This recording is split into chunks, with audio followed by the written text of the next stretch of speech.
Hello बच्चों, let us read this given question. So the given question says that checking the correctness of equations using the method of dimensions is based on.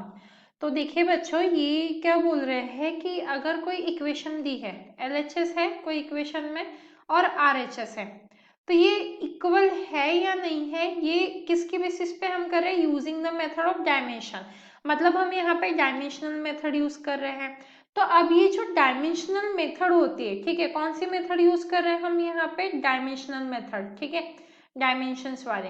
तो अब हमसे पूछा जा रहा है ये जो डायमेंशनल मेथड होती है वो किस पे बेस्ड रहती है, ठीक है। तो हमें यहाँ पे उसका बेस बताना है कि ये मेथड किस पे बेस्ड रहती है। तो देखो बच्चों, इसका आंसर हो जाता है principle of homogeneity of dimensions, क्योंकि आपने पढ़ा भी होगा principle of homogeneity of dimensions. मतलब लेट सपोज यहाँ पे a प्लस बी है, ठीक है, and here c plus D है।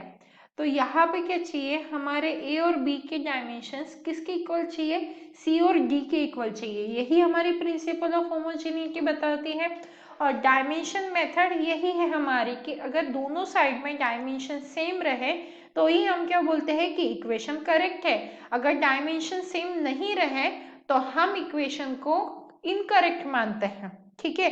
और जो डायमेंशनली इनकरेक्ट इक्वेशन आ जाती है वो इनकरेक्ट ही रहती है, ठीक है। हाँ, ये जरूरी नहीं कि जो डायमेंशनली करेक्ट है वो हमेशा करेक्ट रहे। देखो मैं क्या बोल रही हूँ,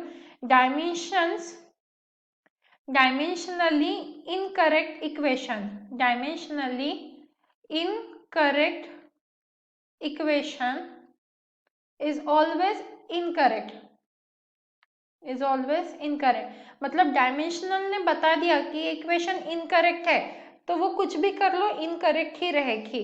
but let suppose dimensionally correct equation, मतलब डायमेंशन ने बता दिया कि करेक्ट इक्वेशन है तो वो हमेशा करेक्ट रहे ये जरूरी नहीं है। सो डायमेंशनली करेक्ट इक्वेशन में बी करेक्ट, ठीक है, वो करेक्ट हो सकती है, जरूरी नहीं है वो करेक्ट रहेंगी ही।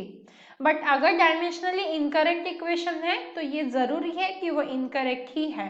तो आप इसे थोड़ा सा ध्यान से समझिए, यहाँ पे मे बी वर्ड है। So I hope you understood it well. All the best.